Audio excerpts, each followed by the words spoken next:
माता कुंती ने अपने जीवन में कहा कि प्रभु वो विपत्ति मेरे लिए संपत्ति है जिस संपत्ति पे मुझे आपकी याद आती है। ऐसी संपत्ति मुझे नहीं चाहिए जिसमें मैं आपके नाम को भूल जाऊं। माता कुंती का हृदय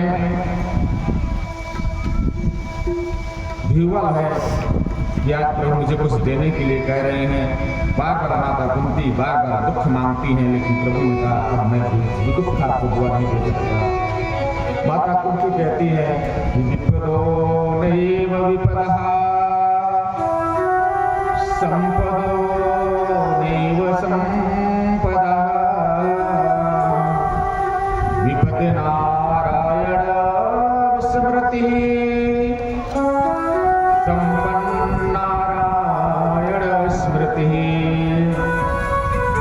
विपत्ति को विपत्ति नहीं कहते, संपत्ति को संपत्ति नहीं कहते। जिस विपत्ति में प्रभु आपकी याद आती है, आपकी याद बनी रहती है, वही विपत्ति मेरे लिए संपत्ति के समान है। भगवान बोले बुआ मैं दुख का बत में नहीं दे सकता हूँ, बहुत दुख भोगा है तुमने। कुंती बोली अगर नहीं दे सकते हो तो एक काम कर सकते हो, बोले स्नेह रूपी डोरी को तोड़ दो। जो स्नेह और प्रेम रूपी डोरी है उसको तोड़ दो। इस संसार का जो प्रेम है उसको तोड़ दो। जो मेरी पत्नी, मेरा बच्चा, मेरा बेटा, मेरी बुआ, मेरी फुआ, जो स्नेह रूपी डोरी बना के रखे हो ना उसको तोड़ दो, तभी मैं तुमसे कुछ मांग पाऊंगी।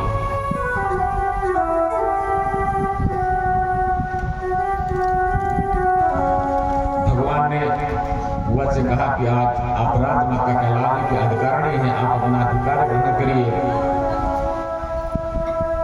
अब मुझे द्वारिका जाने की आज्ञा प्रदान की जाए। इधर देखिए होता क्या है ना, जो बात भगवान कृष्ण गीता में अर्जुन को समझाए तो अर्जुन को समझ में आ गई होगा, लेकिन वही बात धर्मराज युधिष्ठिर को समझा रहे हैं तो युधिष्ठिर को समझ में बात नहीं आ रही है। क्यों नहीं समझ में आ रही है? जानते हैं क्यों? क्योंकि युधिष्ठिर जी भगवान को बालक मानते हैं, छोटा मानते हैं, इसलिए उनको समझ में उनकी बात नहीं आ रही है। और अर्जुन भगवान कृष्ण को अपना गुरु मानते हैं, इसलिए अर्जुन को समझ में आ गई। और हस्तिनापुर का राज्य तो युधिष्ठिर को चलाना है, इसलिए भगवान को मार्गदर्शन भी युधिष्ठिर का ही करना है। तो भगवान ने सोचा कि मेरी बात युधिष्ठिर के समझ में नहीं आएगी, क्योंकि मुझे बालक समझता है। तो भगवान श्री कृष्ण पांडव को और कुंती को लेकर भीष्म पितामह के पास जाते हैं। भीष्म पितामह 52 दिन से बाणों की सैया पर लेटे हुए हैं।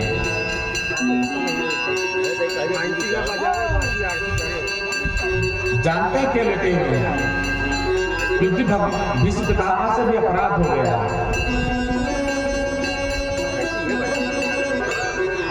क्योंकि भीष्म पितामह ने भी अपराध देखा था जब द्रौपदी को निर्वस्त्र किया जा रहा था।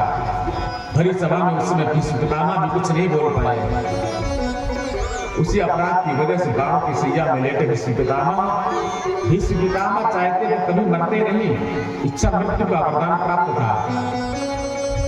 जो लोग अपना प्रायश्चित कर रहे हैं, एक एक शरीर से खून रस रहे हैं जमीन पर, और भगवान कृष्ण पांडव को लेकर भीष्म पितामह के पास पहुंच जाते हैं।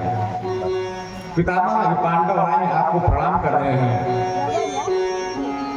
ये आज युद्ध कर विजय प्राप्त कर लिया है, हस्तिनापुर के राजा बनने जा रहे हैं।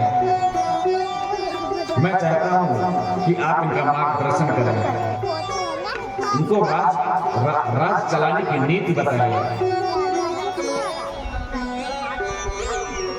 पितामह कहते हैं प्रभु जिसको आप नीति नहीं समझा पाएंगे, बता पाएंगे, उसको मैं क्या बताऊंगा।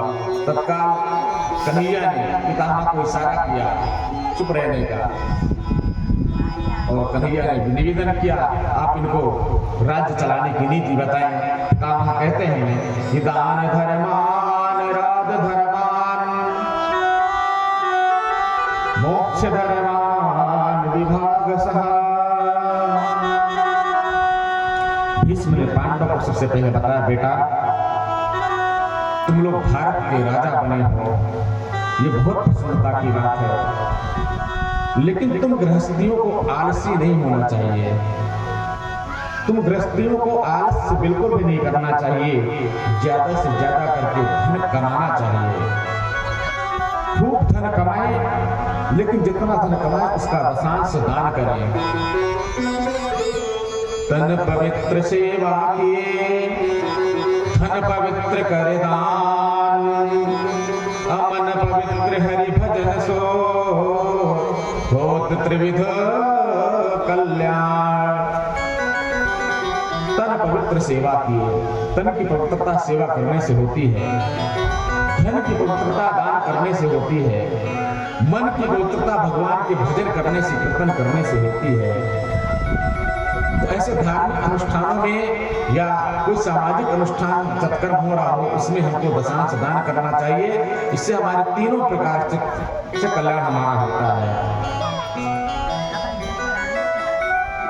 इसलिए दान करने से धन वृद्धि होता है। दूसरी बात यह कहना चाहता हूँ, पितामह कह रहे हैं, दूसरी बात यह कहना चाहता हूँ, तुम राजा हो, राजा के लिए पहला कर्तव्य है अपने प्राणों की बलि देकर अपनी प्रजा की रक्षा करना। ये नहीं कि प्रजा मार खाती हो तो आप राजा है